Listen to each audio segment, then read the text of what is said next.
Financial Issues, I'm Dan Celia. Welcome back, 866-300-9298 if you want to join the program, 866-300-9298.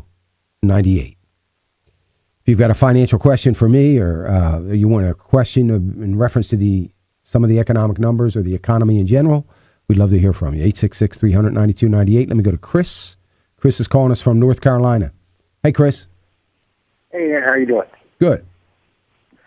Just had a question because I listen to you whenever I can. A lot of times I'm working, but you were talking about businesses and profit, and I'm all for that. But I have a question about, I guess, the fine balance between there's a person who's has a business and they're growing that business. But if I have a business and I'm growing it and I'm making more and more and more, millions and millions and millions, I have every right to have that money, but if I'm taking more, then I can't give it to somebody else who maybe can't, who is having a hard time living because they're not making what they really need. And nowadays, it costs a lot more to live than it did when I was a kid, of course. So, where is the fine line ethically? Because I know that it says in Proverbs, I've been looking for it for 5 minutes, but I can't find it. It says somewhere in Proverbs, do not seek to be rich. Do not work to be rich. Mm-hmm. Being rich is not supposed to be our goal. Make a living, make a good living. I'm not supposed to seek to be filthy rich. Mm-hmm. So I guess where is the line between, being greedy, having way more than I need, and not kind of maybe not taking all that I want, but taking what I need so that I can allow other people to have what they need. I mean, for instance, there's a lot of I can't think of the word, but self-done things. And, the car industry, there's all kinds of industries where everything is self-done rather than paying people to do it. Automated. Because profits are higher, they can make more money, they can keep more money, they can be richer. Right. We send jobs overseas because we can make more money, we can keep more money, and we can be richer. Mm. And if we wouldn't do some of those things, then perhaps more people would have more jobs here in America. Here's the thing, Chris. Where is your take on where is that line? Yeah, here's the thing.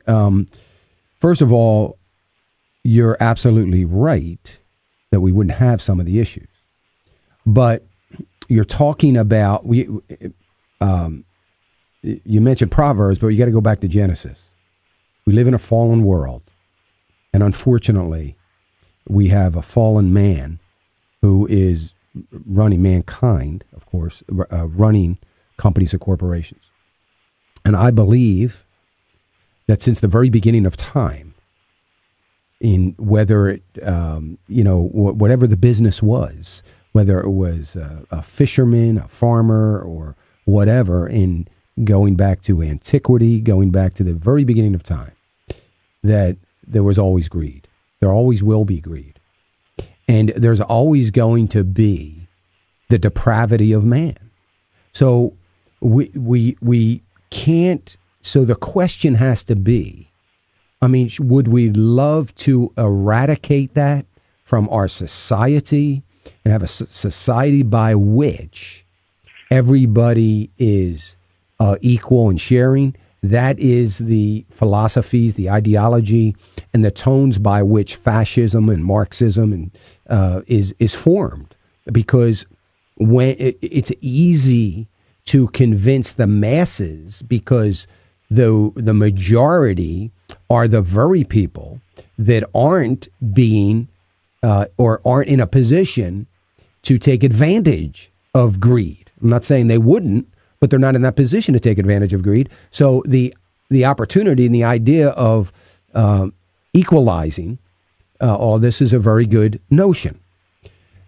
I don't think that we can get caught up in this depravity and understand that we can legislate somehow, some way, shape, or form greed. We are suffering today from power greed in Washington, D.C.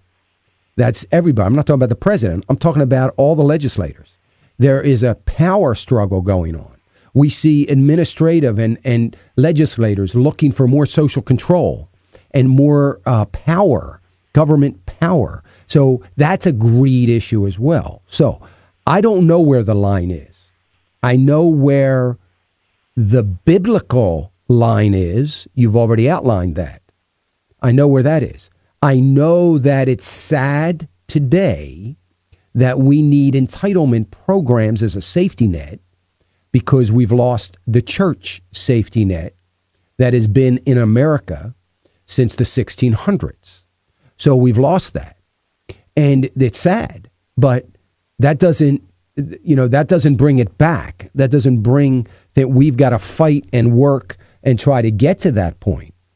And I can tell you, I have met, I have talked with, I have spoken to boards of ministries. You would be appalled if I told you some of the sessions that I've had with ministries, if I told you what those ministries were. I never have and I never would, but you'd be appalled. You wouldn't believe how many meetings I've walked out of saying, no wonder they're struggling, that are as greedy and as egotistical and as driven by pride than any corporation in America. And so it isn't just isolated to the secular world, it's isolated to mankind, period. So I think it's probably more of a question for Alex McFarland and Bert Harper on exploring the word from a theological perspective, but I think that I've summed up the fact that it's always been with us, and it's always going to be with us. Now, I think the better way to look at it would be family values, the sense of morality, that we can move away from an amoral society, that we can move. If you are involved in supporting the murder of babies, are you really going to care about giving somebody a raise that works for you? I mean, think about it. I mean, it's everything. If we can stomp on the word of God and kick it out of our schools, are we really going to care about fairness, ethics, and character?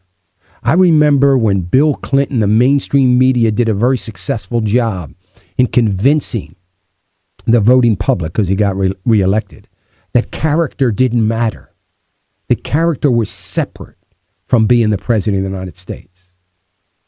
And we don't talk about that. We forget about it. We forget that even happened. Character is everything. And so many things are the environmental area of political correctness country that we live in that makes greed, just exacerbates the problem of greed and self-centeredness. So, I don't know where I know where the fine line is. I know where the line is in biblically, but I do know this. I'm not worried about greed being in markets. Here's what I'm worried about. What I'm worried about is what the government has done to allow more greed.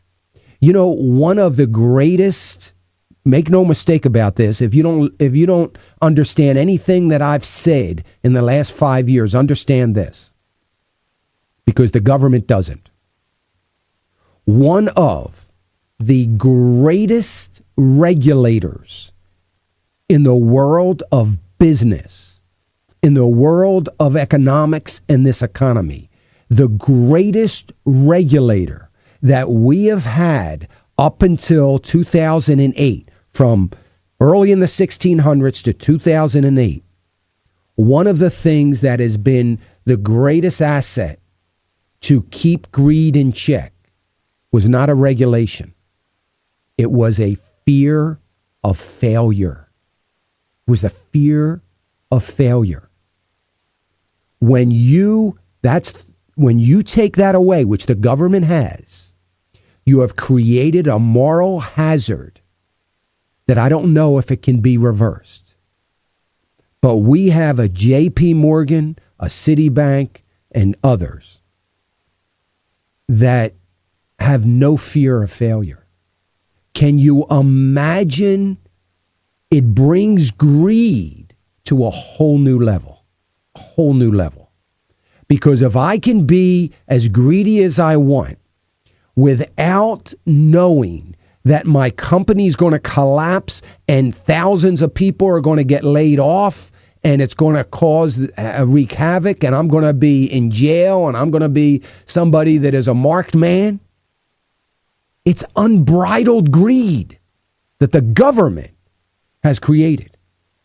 So greed to what the kind of greed that we had up until 2008 is going to be with us forever. But now we've got a whole new level of greed. And, that is going to never be publicized, but it'll be proved to some, I hope, that it's a result of failed government policy. And, it's interesting, Chris, I love the fact that you asked that, because I've never had an opportunity, really, I never really thought about it, to give my dissertation about that. So I appreciate that you've asked me for my comments on that. But, you and I, Chris, we're on the same page because we're on the same page from a biblical perspective. And let me just say this. I know what I'm talking about. Because if you're listening to me or if you're watching to me, I am and was, for sure, the wretch that the song's talking about. I was the greedy pig that everybody refers to. That was me.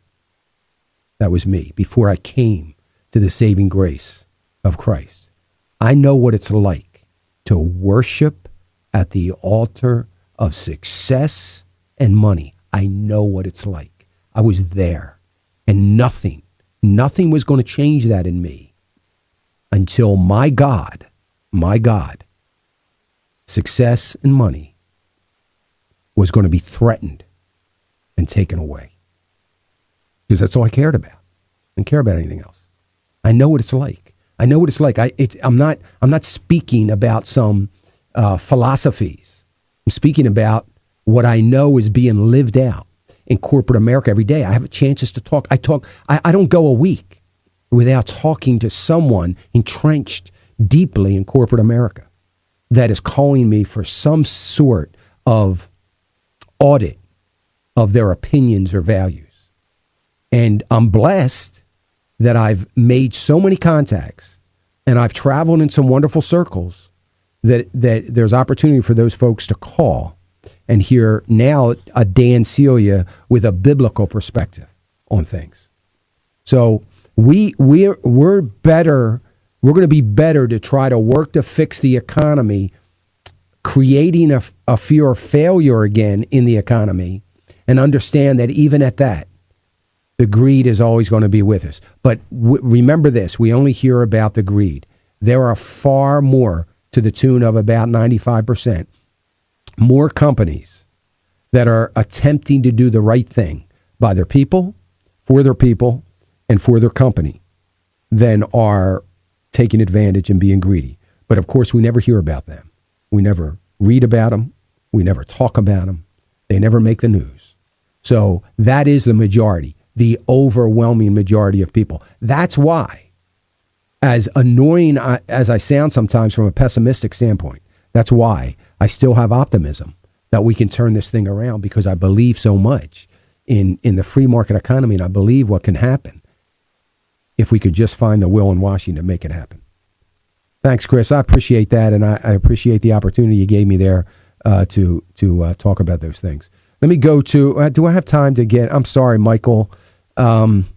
Michael, I'll take your question real quick, and we'll see what we do here. We're coming up on the break. Go ahead, Michael. Great morning. How are you doing today? I'm doing okay. Great. I really didn't have much of a question. It was more of a comment. Okay. On what you were speaking of earlier about, our debt with China and the Federal Reserve. Yes, sir. And how it really is truly a joke, that the China is our biggest debt holder when it is the Fed. Right. But in commenting about no one talking about it, I really have to disagree with that, and that really does frustrate me. I'm a loyal AFR listener. I listen frequently. I like the information, but at the same time, as a Christian, I often get frustrated listening to the show. People have been talking about this for almost 100 years now, but for the longest, people have called them conspiracy theorists. People have been acknowledging the Fed is an evil, private corporation designed to destroy this country from the inside since its inception. Mm-hmm. Yeah, so you're right about that, Michael. there are those that have talked about it and being pegged as conspiracy theory guys. I guess what I talk about when I say nobody's talking about it, I'm speaking about mainstream media. That's who I'm talking about when I say that. But you're right. I mean, there's plenty of others that talk. I don't for a minute really believe I'm the only one mentioning it. I'm just saying we're not hearing it in mainstream media. Thank you, Michael. I appreciate it. 866-300-9298. Dan Celia, Financial Issues. We'll be right back.